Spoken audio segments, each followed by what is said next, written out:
Hala Hanina. Hala, tell us, first of all, what it has been like being a Palestinian activist in this period for a person of your ethnicity and a woman at that. Thank you so much for having me. Hello, everyone. As for your question, it's been so hard. I've been following Western media when I was in Gaza.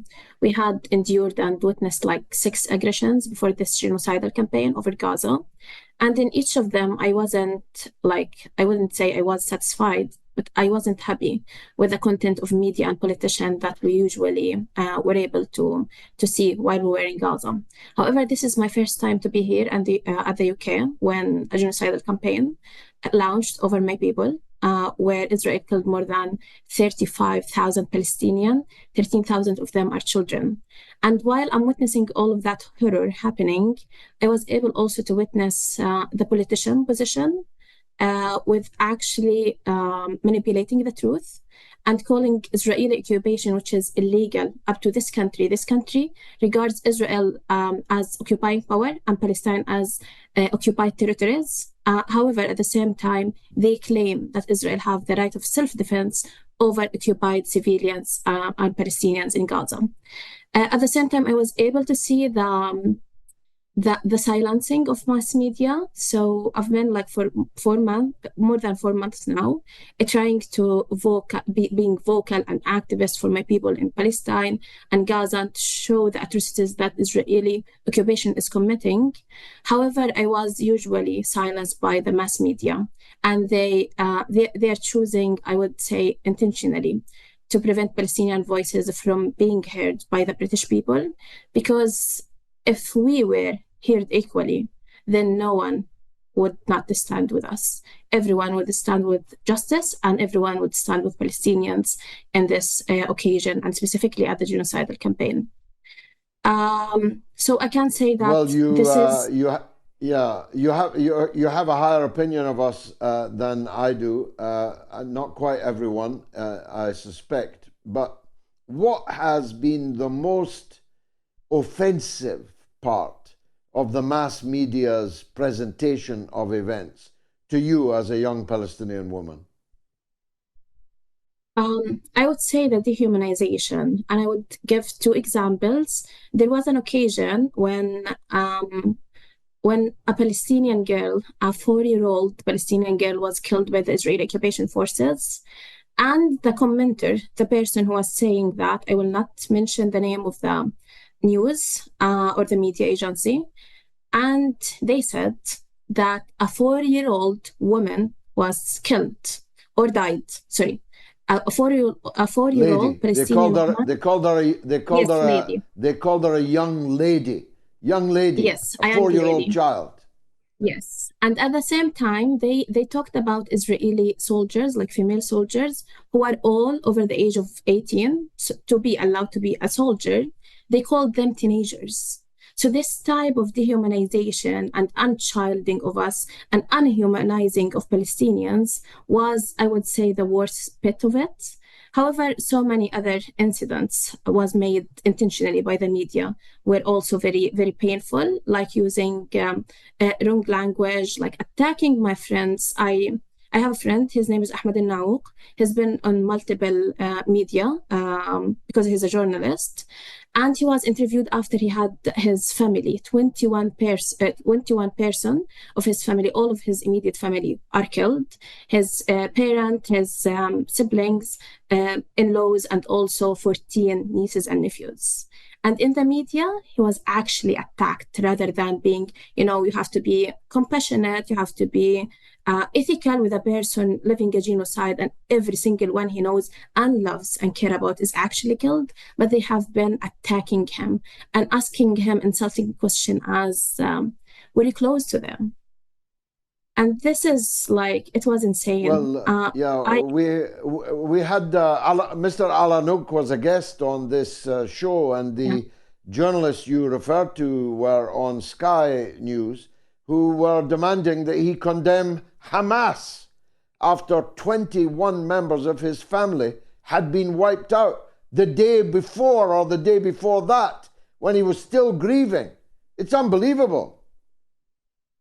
It's unbelievable and very rude. They don't respect us as humans. They silence us. And when they choose to allow us any kind of platform, they will take us on the platform just to humiliate us and dehumanize us. And this is not acceptable at all.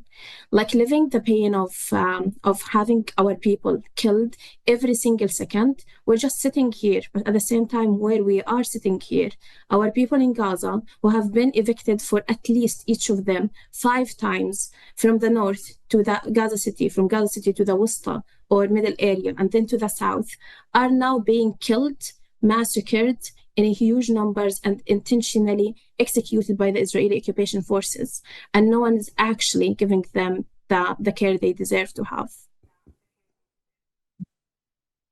Now tell me this, Netanyahu has said that there will be no ceasefire, that the war will continue at its present intensity, which, as we know, is of unparalleled ferocity, where a heavily armed superpower massacres huge numbers of people, most of them women and children, in town after town, city after city. And the name of Rafah, I fear, will soon become as unforgettable as some of the worst atrocities in modern history have become, because 1.5 million Palestinians are now in Rafah, which is a tiny town.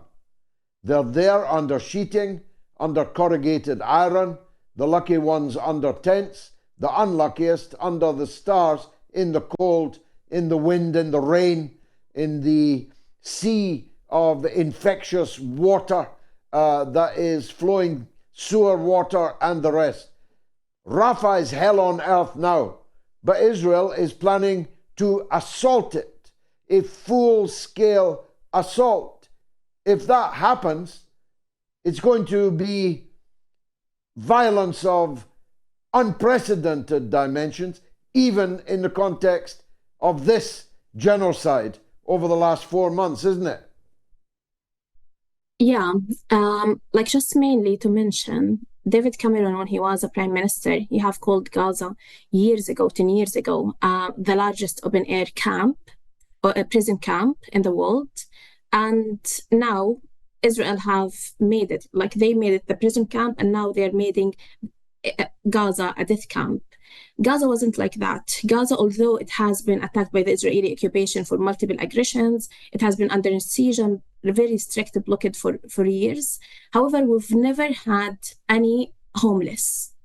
The first time I saw homeless in my life was when I came to the UK.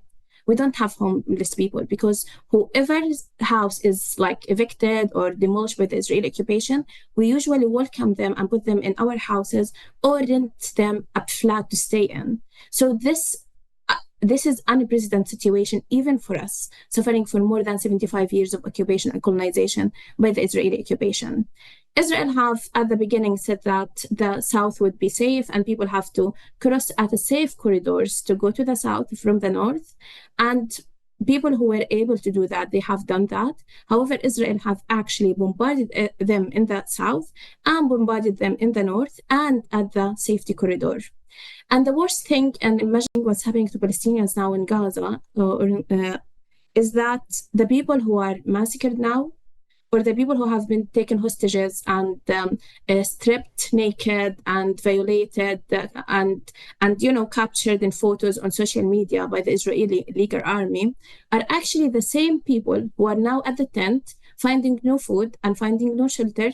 And at the same time, they are the same people who had their siblings, parents killed and themselves injured. And they are the same people that Israel is going to launch on them another invasion campaign on Rafah in the south and kill many of them, and again take many of them as hostages to torture them. So the amount of tragedy that the people in Gaza and all Palestine are now suffering from the Israeli occupation is just the continuation of of the ongoing genocidal campaign by the Israelis to colonize more of the land, to evict more of the Palestinians, and annex our land more and more. And that would continue, not because we Palestinians are allowing it. No, we have tried our best to stop the occupation, to stop the murder, but it would continue because Israel is impugned by all of the world.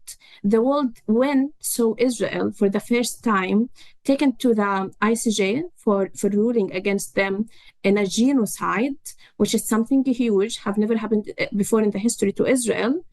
But the world again stood with them. And on the day where Israel was asked to cease all of the genocidal acts on the Palestinians, all the UK, USA, and many European countries and Japan have stood again with Israel and said that they will cease their aid to the UNRWA, which is the only institutions now providing aid and help for the Palestinians. So the world and Israel at the same time, they're working hand in hand to commit something called bomb now, die later on the Palestinians, and at the same time to kill the Palestinians. At the first hand, Israel is actually carpet bombarding all Palestinians, massacring them in hundreds of people are killing together.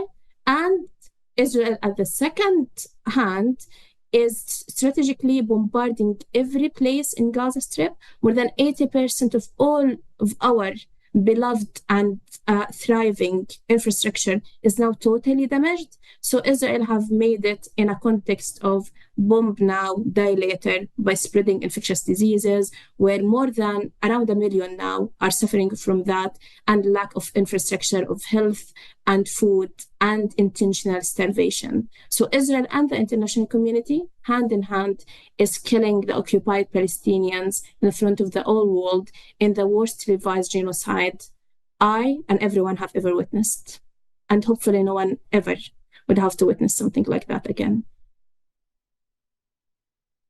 Hala, it's heartbreaking, particularly hearing it coming from you, a brave young Palestinian woman in the UK, doing your best to bring the truth before the people. Thanks for joining us on the Mother of All Talk Shows.